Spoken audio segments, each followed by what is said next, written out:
Thank you so much for coming to the Walkthrough Wednesdays Creator Spotlight. This man needs no introduction, but please welcome Spastic Plastic! Woo! Hey. We are so excited. This is the most brilliant man I've ever met. I swear I don't know how to ask him a question that'll turn his brain upside down. So start us off. Tell us a little bit about yourself, Spastic. What got you started and what does turn that brain upside down? And Oh, man. Have you got a couple hours? Easiest way to describe it was I had a pretty standard suburban childhood growing up. I got into computers when I was like 12 years old, wrote my first program on a computer that had 2K of memory. I was in love with it from there, and I just went nuts. Worked in a lot of factory jobs, did not like the factory jobs. Started studying DBase 3, which was some crazy database language back in the day before SQL and all that. My father's company that he worked for had a problem with their database. I went in, I fixed it. It took me a half hour. They cut me a check for $400. I said, I want to do this for the rest of my life. So Dang, nice. Yeah. I started doing that for the rest of my life. I got myself into different positions. I worked my way up through the ladder, and now I am a senior system administrator at a major hosting company. I take care of Linux machines. We handle about 30,000 of them. So yeah, I got into Horizon about mid-September. First people that I met, I'd say Rainmaker and Revanite. And Rainmaker, she was like, oh, you got to come out, check out this Artface world. So I went to Artface's world, and I was like, wow, this is amazing. This is built by a player. This is pretty cool. And it was very out of this world. This was the only words I had for it. And I was like, wow, this is kind of like Discord. I could come in and I could talk to people, but also see things and run around in a 3D virtual space. So I was like, it's got that extra layer of specialness to it. And I was like, that's pretty cool. I've been to Alt Space and I've been to VR Chat and all these others, but this just felt more grown up, Yeah. So Yeah. I was like, okay, this is kind of a more mature version of these other things. Plus, Yeah. I found out you could build in here. And I boy, was like, have you built in what? here. My goodness. Here's the thing. I've got maybe maybe three worlds total that I really think that are okay. My thing here, and Ubiquitous said this to me last night. He was like, 90% of Horizon is you. And I was like, what? No. He's like, you indirectly or directly touch people and taught them things. Oh, yeah. And I was like, oh, that's cool. I'm glad to help. I'm in it for the funsies, as anybody will attest. People have come to me and asked me to hire me, politely turned them down and said no. I joke. I'm a complete amateur. I just basically try to do what I can in here. I try to make myself available for anybody who needs or has any questions or anything. But I did have a bit of an issue when I first started with people finding out that I was like this master scripter, and it was like tug in this direction and tug in that direction. And that's finally starting to like flatten out. And I had a thing when I first came in here. I said, I would rather teach people to fish than to give them fish. And that's something I go by. Ubiquitous, he's an amazing designer. He thinks into the box while being outside the box. That's the best way I can put it, right? He's like, how will user interaction be with this before anything else? He's like, okay, we'll make it fun, we'll make it that, but I want the user to be able to. So he brought that to my attention. And at the same time, I took him and showed him how to do things. And the cool thing is when I show him how to do something, he tears it apart. He rips into it, and he might not fully sink his mind around it, but he gets enough of it to expand. And that's all I ever want for anybody. Amazing. Is just get enough to expand. If you could say, I know a little bit more today than I knew yesterday, then you're living life right. That's. I love that. And I think it's important for everyone to note that there are some quote unquote master scripters in the community. And a lot of people view me as one, even though I have very little coding experience. And I've learned quite a bit from you, substantially, actually. But because of that, you've experienced, and as you stated, you're getting pulled in so many different directions. It's very, very difficult to have to turn people down. And I love that statement of just teaching, providing learn how to catch fish rather than giving the fish away. So I just love that statement. I think it's something we should all think about, whether or not you're a scripter or not. If you're a builder, going into that conversation with someone saying, hey, can you show me how to do this? Rather than saying, can you do this for me? I think that's really important. Exactly.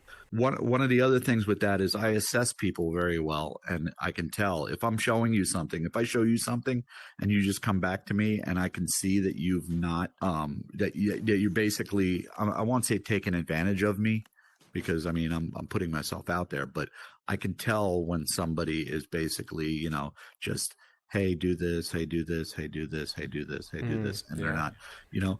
I saw your interview with Mark Berman, and fantastic Yeah. guy. Love the guy to death. Yeah. And he's one of those where he's learned. He's learned so much. When I first met him, he didn't know what a trigger. He was wiring things to themselves because he didn't understand the concept of stuff.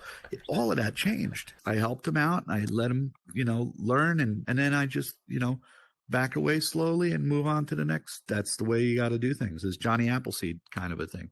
Burn Buns is an amazing guy as well. I said something to him one time, and he was like, dude, what was that quote? And I basically said, because there's the thing of spreading yourself thin. The people that I'm surrounding myself with and that I'm spending time with, I don't think that it's just me giving to them. I also take it as them giving to me. Like, I think it's amazing that in the 86,000 seconds in the day that you have, that you're taking some time to spend it with me, right? So Yeah. I came up with this saying that I say, that I try to, it's like my little mantra that I try to live by now, saying there's no better time than the present. So try to get it done now, right? And there's no better present Yeah. than time, because time is the only commodity that we cannot buy more of. So, I mean, as you know, I had my 53rd birthday. Oh yeah. That was a blast. Little while ago.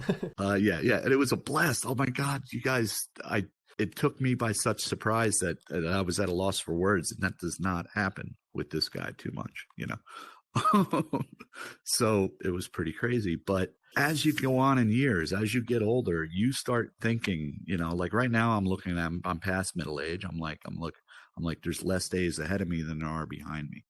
So you start thinking of, what am I doing? How am I spending my time? And, and all that. And I put the same amount of value in the time that I give to any of you that you give to me, if that makes any sense. You know what I mean? Like, everybody here taking the time to come here and check this out it's amazing. I'd be here. I'd be in this audience every second if I could. But like I said, my work schedule doesn't allow it. So it's kind of a bummer. I don't really get to attend a lot of these things. Starship Runner was the third thing that I coded in Horizon. I was like I said, I'd met Revanite in Art Face's world. He walked up to me, he handed me this hat. He said, put on the hat. And I put the hat on. I got teleported to some green platform, and he teleports in front of me and he says, oh, you're in jail. I have the wand. If you have the hat and the wand, then you have the ultimate power. And I'm like, what kind of drugs is this kid on? That's what was going through my head. But I was like, okay, I'll play along with it. I'm like, ultimate power. What do you mean? He goes, here, take the wand. And I took the wand. He said, pull the trigger. I pulled the trigger. I was out of jail. And then he explained, he's like, we coded this all. Anybody can code things. And I was like, yeah, I checked out the coding tutorials, and I, made a cube that changed color depending on the distance. That was the first thing I made in here. And I was happy with that. I was like, okay, I could do something with this language. And then he was like, can you make me fly?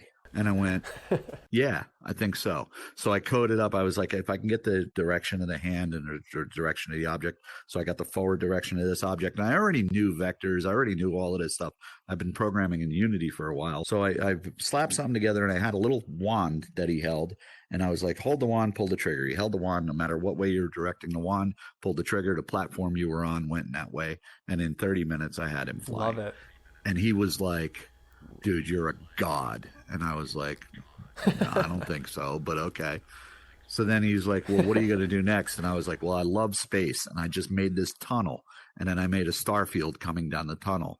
And I was like, I can make a little ship, and I can, make the ship go. And that's where Starship Runner started forming. And then I was like, okay, but here's the thing. I needed to be a single player experience. Once I had the ship going, and I still didn't even have asteroids. This was way before that. I just had the ship that you could stand in the tunnel and fly the ship around. And there were certain people that Rainmaker saw the earlier versions of it. I hadn't even met Ubiquitous yet, so I didn't know anything about UX and UI design, or even was thinking about that kind of a thing, because I wasn't in the forefront of my mind. But basically I said, okay, here's what I'm going to do. I'm going to make an arcade machine outside, and then I'm going to make it so that you have to do something. I was going to make it push a start button, but then I was like, how am I going to disable that trigger? And I was like, what if two people trigger to trigger at the same time? How am I going to handle that? And I was like, well, only one person can hold an object at a time. So I made the coin, and then I made the coin slot. And I was like, take the coin, put it in the coin slot. As soon as you do that, coin Yeah. disappears. The coin's And programmed that's so much better than to a go button. back. Yeah. Yeah. It makes you feel like you're in an arcade, right? But I couldn't make it a Hmm. little tiny coin because that is Horizon, right? So trigger size and all that. So I made the trigger, I made it a little bit over exaggerated. I put extra life on it, little nod to Ready Player One. And I went with it like that. And then I had this little blue room with this little arcade machine and a wall. When you first came in, you didn't see the arcade machine. You had to walk around. I had a little sign that said game room to direct you towards it. And people went towards it, and everybody loved it and everything. And then I was like, okay, I'll make a spectator area behind it, and anybody can walk into the spectate, and everything worked great. And then Ubiquitous one night was like, I want to design something. So he's like, Spastic, what do you want to work on something? And I was like, yeah, sure, whatever. And he's like, let's make your arcade for Starship Runner. I was like, oh, okay. So he went in and he's like, I just want to riff and make some stuff. And he built out these skee ball machines and these tables and burgers Wow. all over the place. And then he made a McSpastics thing. And I was like, this is hilarious. So I started recording voiceovers, and I was like, I made it so that I'm detecting the distance of your hand to your face. And when it got within a certain amount, I basically did the eat routine, So I'm basically Yeah. just, I mean, it's real simple. It's a parlor trick, right? But everybody loves it. They're like, oh my Yeah. God, you Yeah. could eat the food. And It's they so much start, fun. We need yeah. more of that. We need more of that, you guys. Let's eat food. So wait till you see the diner he's coming out with. Ubiquitous has a diner coming up. It's gonna Ooh. be hip and hot. I know it sounds like I'm always referencing back to him, but he's probably 80% of the work I've done with people in here has been me and him are like, a team. He knows I'm into Tron. He pulled me in and he showed me Game Grid when it was Yeah. just two grids. He's like, I got the discs, and you threw them and they were hitting the things, but 50% of the time they weren't. The object to object collision wasn't firing off. So he was like, what can we do about this? And I said, you're not going to like it. And he's like, what do you mean? And I said, we got to refactor the whole thing. We got to redo the whole. And he's like, what? And I was like, yeah. And I was like, watch. And I made a bunch of triggers, and then we played with it. What was it? Good 2 hours. We were sitting there going back and forth, moving the triggers up 2 pixels, checking out how they reacted, moving the pixels down, checking, make them smaller, push them towards the user a little bit more, just getting it right so that when you threw the disc and it hit, it broke, and and everything reacted. I wanted to make it a little bit too hyper reactive. He calmed it down. Originally I had it to where if you broke one, it would disable the disc trigger, so you couldn't break another. He was like, nah, let it break multiple ones. And I was like, okay. So now you could do boom, boom, boom, boom, boom, boom, boom, boom, and Yeah. and all that. So we riffed off each other, and 95% of Game Grid is him, and just the mechanics for the throwing and the speed control and stuff like that. I did. That's what I like doing. I like doing the math stuff behind things. I was at one point, I was trying to see how much I can move the user.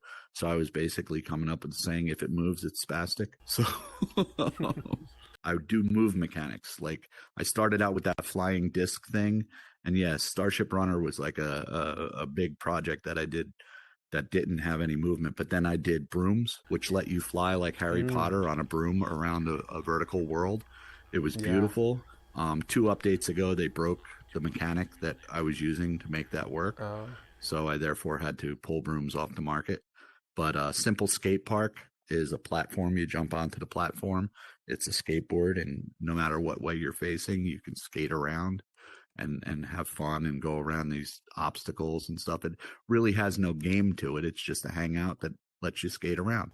Was quite popular. And then I did the light cycles came into play, Yeah. I love which light used a cycles. lot of the mechanics from Simple Skate Park. But what I did was I made it so that when you picked up the bar, I teleported you to and set your move speed to 0 on the platform, so you couldn't move off the platform.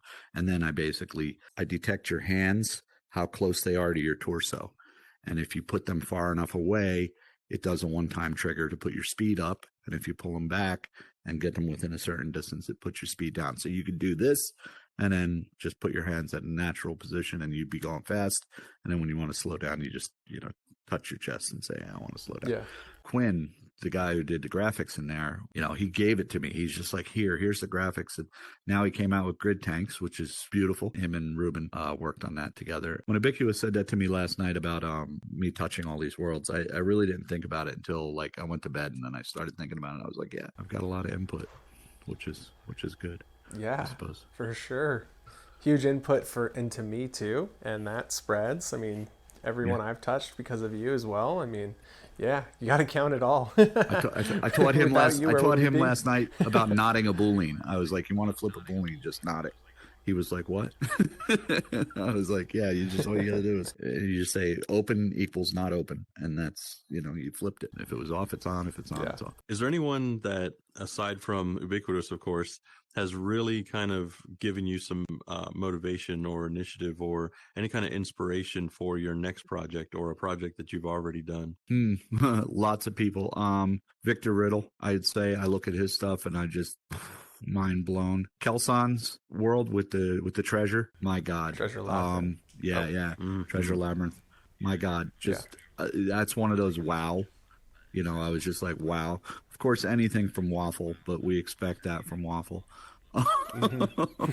There's a few people that I look up to in here that I go, man, these guys can code me in circles. Waffle's one of them. Jeff, the Maze Gobbler, amazing. I mean, I looked at Maze Gobbler and I was like, wow. Sandwich, my God, dude is he comes from no programming and he's just like taking names and kicking butt in here. Everybody influences me though, from Happy Dog, Moha, John McClay.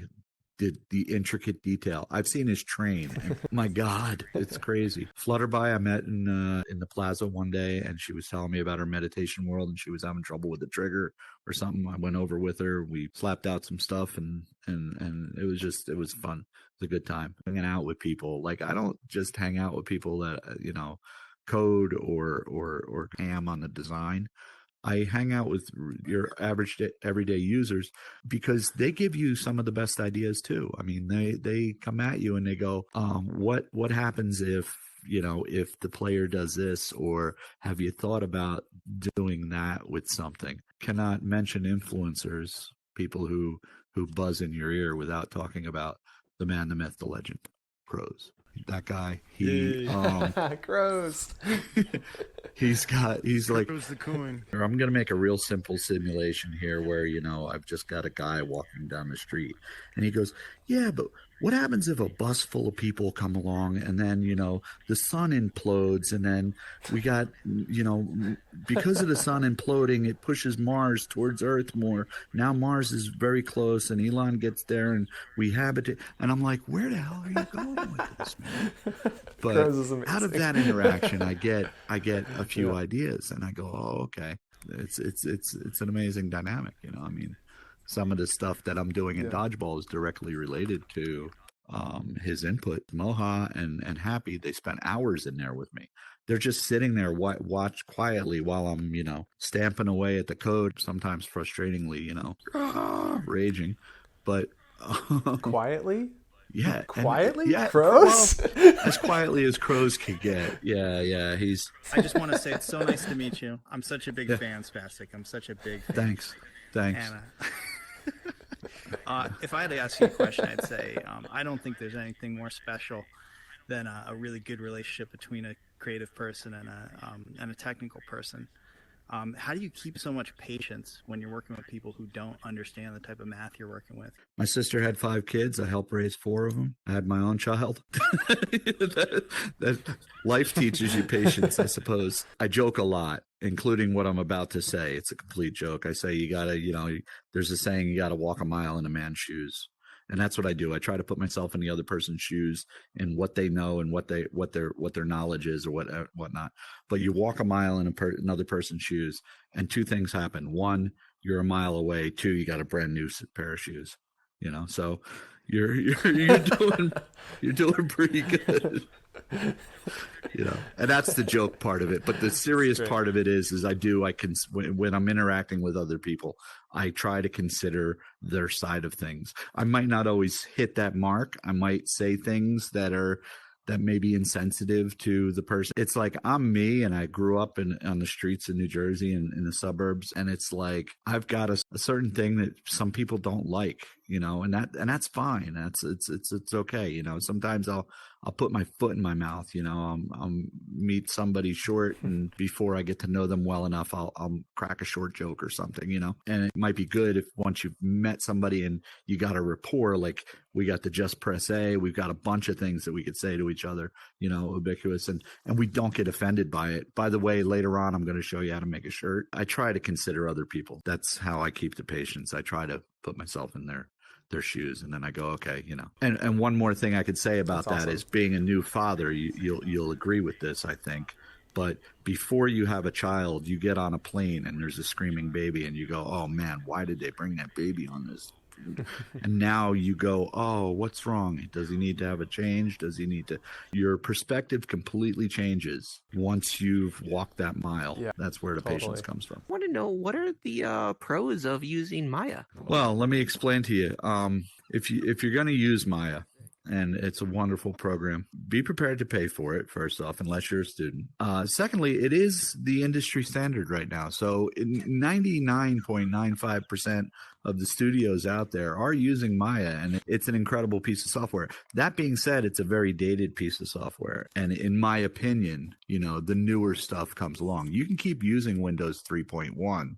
I'm going to use Windows 10. You follow? So there's a Blender versus Maya thing going on between this small community of us. So. I just kind of want to make a comment based on, guys like you, Alex, Merck, everyone around have created a community where everyone is so happy to share ideas, can help creators like us, bring our creations to life. And it's something that I can say for probably a lot of us that we really appreciate.